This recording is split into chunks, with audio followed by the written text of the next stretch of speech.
I brought along my son Jonathan, who in the year 2001 will be the same age as I am now. Maybe he will be better adjusted to this kind of world that you're trying to portray.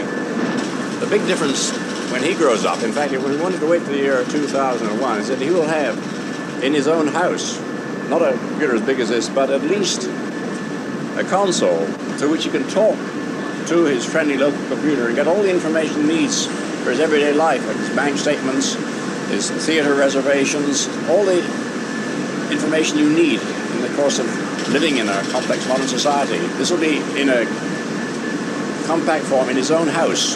He'll have a television screen like these here and a keyboard, and he'll talk to the computer and get information from it, and he'll take it as much for granted as we take the telephone. I wonder, though, what sort of a life would it be like in social terms? I mean, if our whole life is built around the computer, do we become a computer-dependent society and computer-independent individuals? In some ways, but they'll also enrich our society because it'll make it possible for us to live really anywhere we like. Any businessman and executive could live almost anywhere on Earth and still do his business through a device like this. And this is a wonderful thing. It means we want him to be stuck in cities, we better live out in the country or wherever we please, and still carry on complete interaction with human beings as well as with other computers.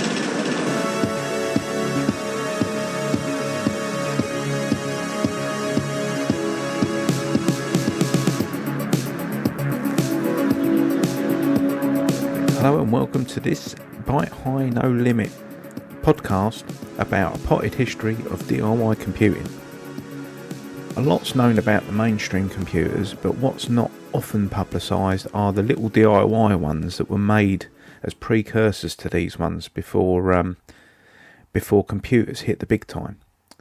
So I wrote an article for a publication called Homebrew Heroes about 10 years ago. And I just thought I would reprise the article and do an abridged version and put it to tape. I hope you enjoy what I found when I was doing the research. And also I'd like to thank Dan Farrimond and Chinny Hill, because without their input I wouldn't have been able to make this podcast. So thanks very much. So without any further ado, let's get on to the potted history of DIY computing. In the early 1970s, electronic projects were appearing in various hobby journals for radio and electronics enthusiasts. An interesting project could help sell thousands of editions and attract advertising revenue, thus increasing the income for the publication it was printed in. One such project was the TV Typewriter. It was designed by a prolific hobbyist and full-time engineer called Don Lancaster, and it featured in September 1973's edition of Radio Electronics, an American hobby magazine. Readers were given the design and supporting information they needed to build a teletype. A company called Southwest Technical Products sold the printed circuit board and the main integrated circuits for under $80. However, the minor components and the not so minor keyboards still had to be independently sourced by the constructor. Keyboards were not easy to come by in 1973, and if you were to obtain a surplus key set from a manufacturer that built terminals, they were often expensive and required decoding to send the right type of signals to the rest of the project. Don Lancaster's prototype used 55 handmade keys and with handcrafted springs as means of a user input. Eventually, Southwest Technical Products sold a keyboard for $40, making the whole system about $120 for a kit. The project provided a good challenge to most people who took it on. There are errors that had to be amended in subsequent issues of Radio Electronics. In many ways, this is no different to the patches and firmware updates that we experience today. When assembled, the user had a teletype machine with a 16 by 32 TV output at their fingertips. It's not precisely known how many of these units and subsequent sequels were built, but the original pamphlet that supported the article in Radio Electronics was sold individually at the cost of an extra $2, and many thousands of these were sold. In 1975, two brothers, Scott and Richard Adams, modified their own Don Lancaster machine and included a powerful 16-bit IMP16 microprocessor, among other things. This enabled the screen output to update many times faster than the original specification. The new variant could support a game that Scott had especially wrote for this computer. Scott Space Wars was a crude game where you could control the E of the Enterprise on the screen and shoot at the C Klingon ship, avoiding all the meteors in the way. The game was 1,000 bytes long and was programmed directly into the system, and it is claimed that it's the very first graphical game written for a home computer. In the 1970s, computers that were available in Britain were expensive and very hard to come by, so this helped create a market for small self-built hobby computers. In 1977, a company called Science of Cambridge, founded by Clive Sinclair, released the Microcomputer Kit 14, or the MK14 as it was better known. It was originally designed by Cambridge undergraduate Ian Williamson, who had observed the hobby in the United States growing popularity from the Don Lancaster machine, and thought that he could make his own kit in the UK for selling for under £100. He thought that this would be lucrative because enthusiasts in the UK were really only in the market to buy radio amplifier kits, and their budgets would never stretch to an American-style home computer kit. However, Ian Williamson had accepted a lucrative opportunity to join British Leyland.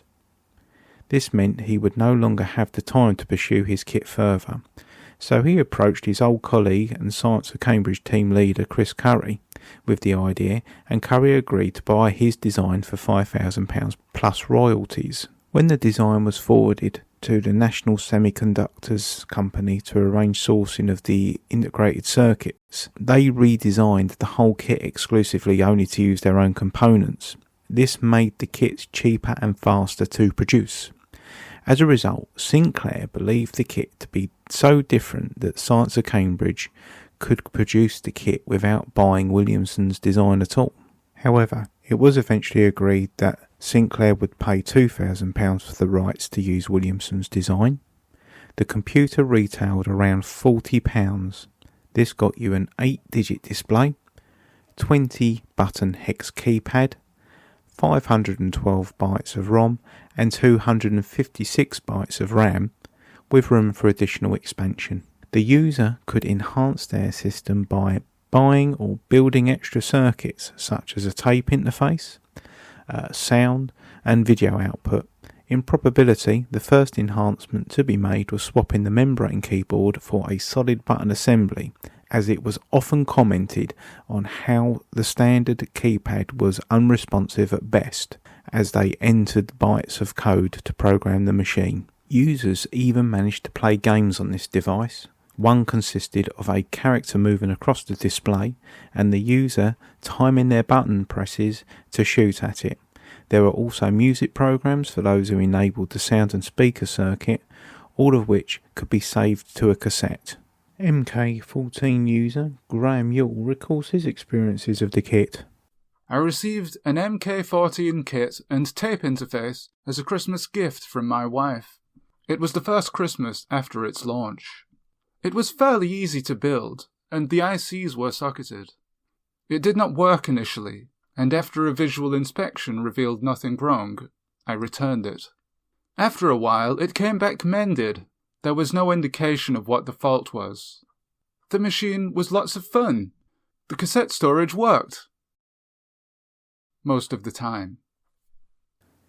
Over 50,000 MK14 kits were sold over its life.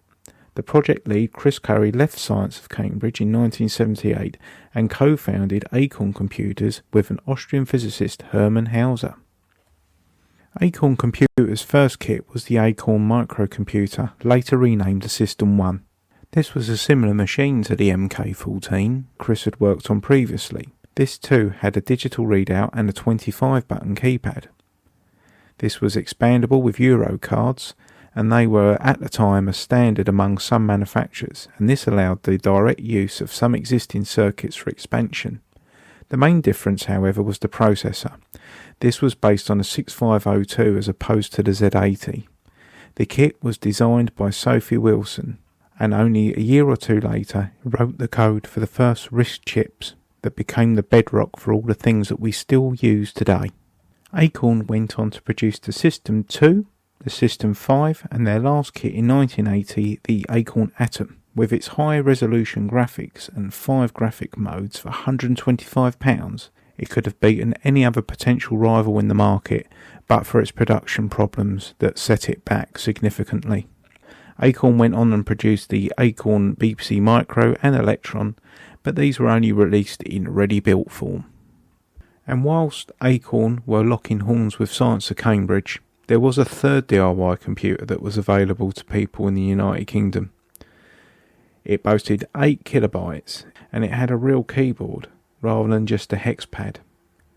So for £230 in 1979, you could get your hands on a CompuKit UK 101. This machine was very, very similar to an American machine, the Ohio Scientific Superboard, but the UK 101 supported the UK UHF TV signal. There were other subtle differences as well that kept various lawyers occupied in the courts for a while. The UK 101 kit was available from CompShop Limited in New Barnet, North London, and its designs were originally published in Practical Electronics magazine, authored by Dr. A. Burke, with supporting programs, with additional circuits being published in subsequent editions. The machine itself, when assembled, had a built-in BASIC and a cassette interface. With further modification, you could support a printer. Other manufacturers used their own colour video boards and memory expansion packs. A few CompuKit 101s still survive today, and some are still being used by their users, and you can see some examples of these still on the internet. Meanwhile, back at Science of Cambridge, now Sinclair Computers, and next models to be released, and this one was the ZX80. It was a big improvement to the MK14 as it had a QWERTY keyboard with a TV output as standard. It had built-in BASIC and 1K of memory. It was to be built with the cheapest components possible, and it launched in 1980 for $79.95 as a kit. There was a pre-assembled machine later selling around £99. A sign of things to come, maybe. According to R. Taylor's website, zxgoldenyears.net, users often had to remove the cover to prevent overheating on these machines, and although there was no graphics capability on the ZX80, it supported games. Space Intruders, a type-in from the book Making the Most of Your ZX80 by Tim Hartnell, is recorded to be the first game for it, and you could order it on tape via mail order as well. And the software scene was born. The final kit computer offered by Sinclair was the ZX81. It was sold at £54 for a kit, but for an additional £20 you could get a ready-built working machine. The scales of economy were beginning to tip in favour of the general consumer. ZX81 and UK 101 owner David Buckley shared some thoughts about owning both machines with me. I found the software for the UK 101 to be poor. The BASIC was okay, but it lacked renumber. Everybody thought the assembler was the last word. It was difficult to buy I/O chips, and the kits were expensive and of poor quality. Documentation consisted of a circuit diagram. I'd hardly built it, and when I did, it was obsolete. However, it did allow me to finish my post-grad project, an MM3, a robot vehicle. The ZX81 was a different story. The BASIC was excellent. It was easy to build I/O interfaces, and it was small, which meant it was portable. There was ample documentation. There were people, then and now, that say the ZX81 was slow and difficult to type on. Generally people who compared it to a mainframe at work, or wanted to touch type their latest novel. Programming the ZX81 with its keyword keyboard was 10 times faster than writing programs on a so-called proper computer. David also feels that the spirit of home computing has changed a lot in the last 40 years too. Back then, people had a better appreciation of the technology and were willing to embrace it. There were computer fairs which were packed with people wanting to assemble and program their own computer. There were lots of magazines dealing with the hardware add-ons and programming. Nowadays, embracing technology is touching the screen of a smartphone. Meanwhile, in Eastern Europe in the 1980s, any countries that are in or close to the sphere of influence of the Soviet Union often had embargoes placed upon them. The regulations could be draconian, and in the worst instances it left citizens going to extraordinary risks to import home computers. There was one instance of a Commodore 64 owner who was working abroad and wanted to bring his computer back with him. He resorted to dismantling the computer into parts, then mailing them individually to his home address, and then smuggling the remaining keys in sweet wrappers to get them through customs. So, in countries like Yugoslavia, a demand for homegrown computers was evident. In 1983, hobby magazine Računalni u kući, which translates as Computers in Your House, started to publish a design and schematics for a computer that could completely be built from scratch. Subsequent issues would include more information on sourcing parts and listing shops that would likely to have those parts. The rest was up to the determination of the builder, their luck in finding the correct components in sparsely stocked shops, and their own technical ability. There was a printed circuit board available, but to keep the production costs down, it was one-sided as opposed to double-sided. This presented plenty of challenges to the builder, as components needed to be squashed up closely together and many wires were needed to bridge the signals to other parts on the board. The inventor of the Galaksija, Voja Antonic, was an ingenious man. He left the designs for the Galaksija free from patents and copyrights, believing that the information should be free for everyone to use. If you were successful in getting your Galaksija up and running, you would have a 6 kilobyte Z80 microprocessor at your disposal. Between 8,000 and 10,000 of these machines were estimated to be built, and the game scene, inspired by the Sinclair and Commodore markets in the West, quickly evolved. The media were not slow in aiding the movement either. Radio broadcasts transmitted programs on air to owners that recorded them and loaded them directly via their tape interfaces. The programming language was Spartan. To save valuable bytes in the memory, there was only very few error codes, and the codes were what, as in what are you talking about, sorry, as in can't do that, and how, as in how do I do that. The syntax and the compiling were down to the skill of the user. The legacy of this computer is in the culture of computer users in the Balkans today. There is a website sporting a modern one-chip Galaksija with many videos demonstrating what can be done with this machine. Austrian journalist Georg Fuchs, writing for Austrian computer fanzine Lotec 64, caught up with Galaksija creator Voja Antonic, who shares his thoughts about the challenges of producing a computer in Yugoslavia in the early 80s, the specification of the computer, and how it's regarded even to this day. Was Yugoslavia affected with the West technology embargo of the Warsaw Pact countries? At that time, Yugoslavia was not subject to embargo, but created one itself. All technical products, including computers, were subject to strict import restrictions. My first TRS-80 was sent me in 3 separate shipments from the United States. It was not easy to persuade the company to cut the ribbon cable connecting the 2 boards combined in the computer. How difficult was it to source those parts? There was a black market. People always managed to invent ways of finding the necessary components. Fortunately, microelectronic components are really microscopic and can easily be smuggled. How did you set about writing the language for the Galaksija? Were there many challenges?